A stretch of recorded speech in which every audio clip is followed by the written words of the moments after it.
You may not want to do it, right, but now he's in hot water. He doesn't have a job because of it. I would think some support from his fellow union members would be good. So because all players don't want to take a knee during the anthem when the flag is out, because all players don't want to do it. Hold on, can I make my comment? Yeah. Because all players don't want to do that in solidarity, which is what you just said.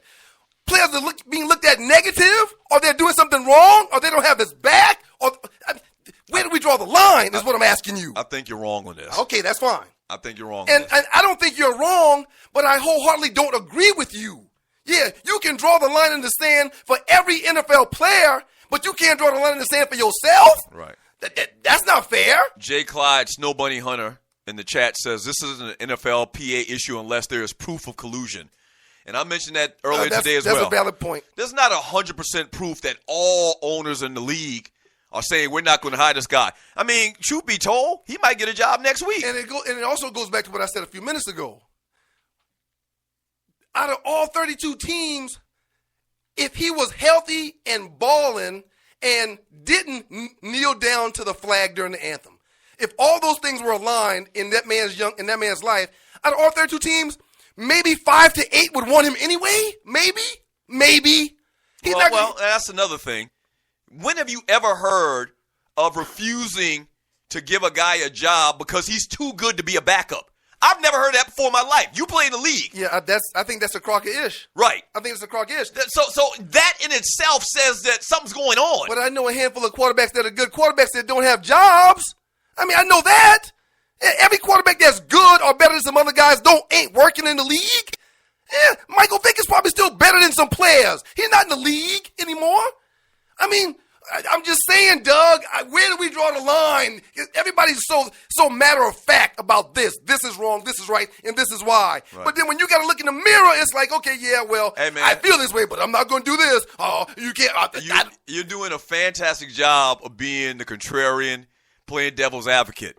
At the end of the day, you know good and well that nigga getting blackballed. I agree with you. That he should be on the roster. And I agree with you that the reason why he's not on the roster is because of his stance and his protest. I agree with you about all of that. Right. But there's another side to the story. There's another side that everybody's conveniently overlooking when it comes to them putting their balls on the table just like Colin Kaepernick. It's easy to judge him because of what he's doing or what he's not doing, or it's easy to judge everybody else because of how they're not supporting him or how they're supporting him. But then if you feel so adamantly and strong about it, how you going to support him? Give up Apple. They're sponsor of the NFL. Give up Volvo. Give up BMW. Yeah. No, I can't do that because that's extreme. Bullshit.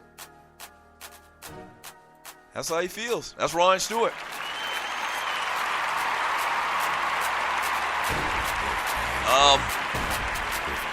Just as much as you like watching, they like playing, and they like getting paid.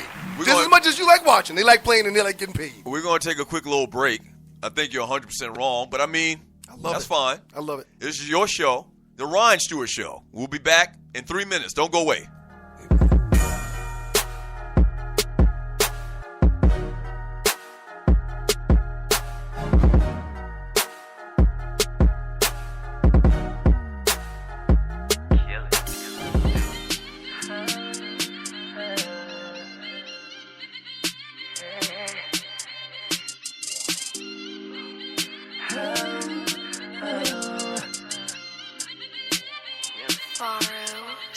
Burning up just like fire.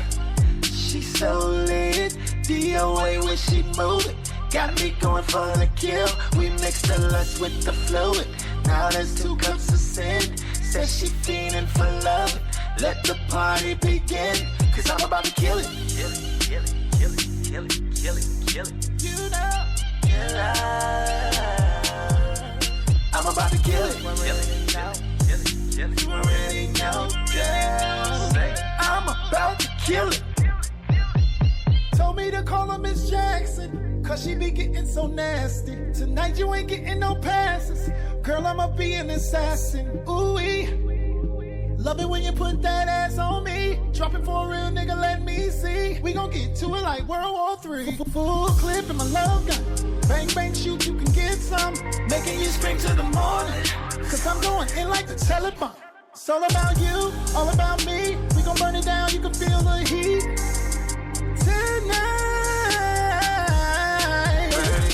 just like fire. She's so lit, DOA when she moving. Got me going for the kill. We mix the lust with the fluid. Now there's 2 cups of sin. Says she fiending for love. Let the party begin. Cause I'm about to kill it. Kill it, kill it, kill it, kill it, kill it, kill it. You know, I'm about to kill it. Kill it, kill it, kill it, kill it. You already know, girl. I'm about to kill it.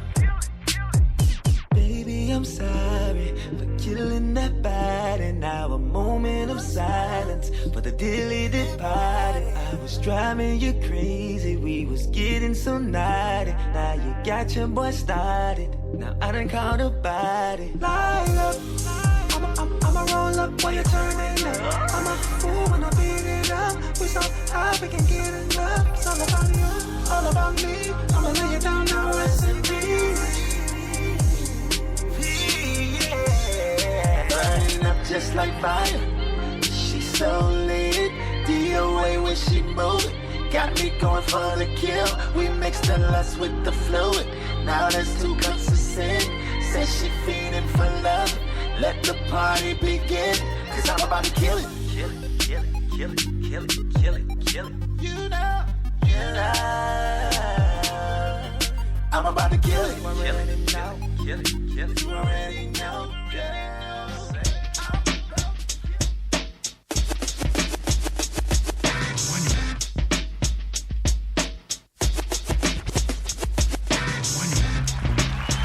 What you know about picking boogers, sir?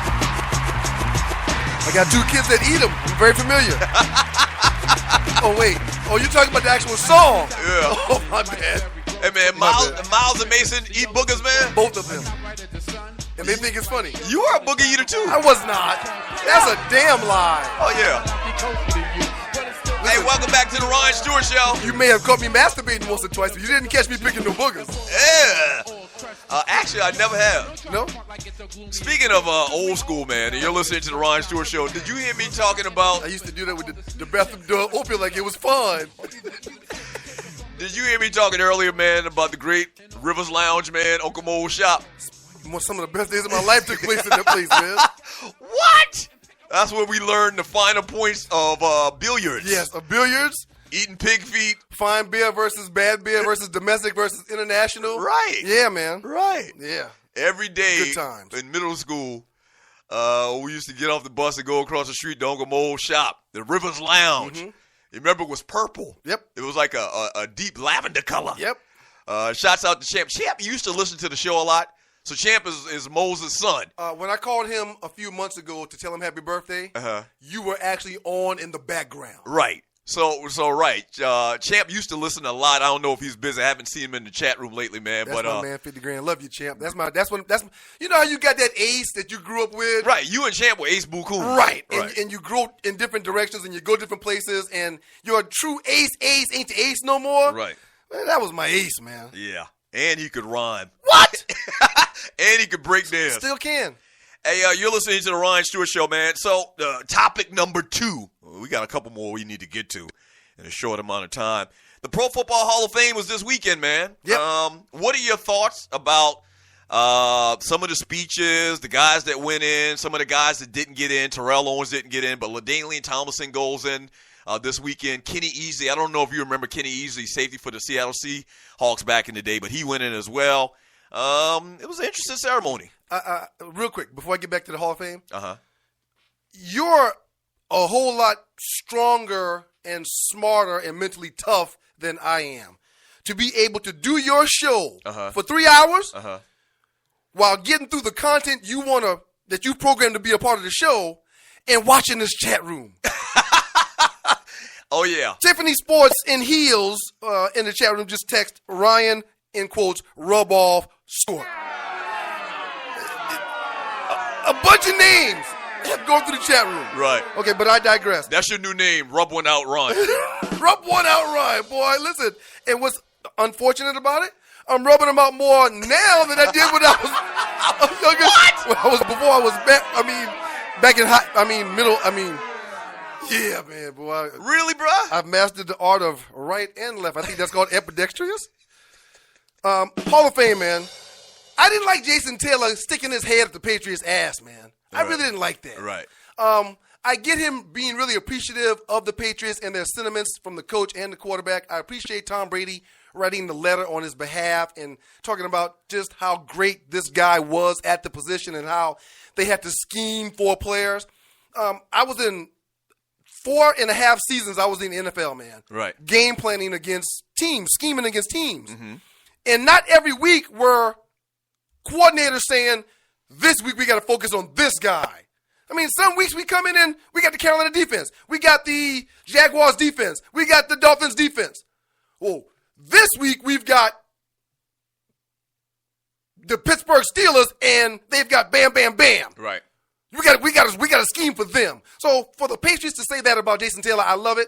But I didn't love he talked about them too much. Oh, man. Everybody ride the Patriots. I don't like that.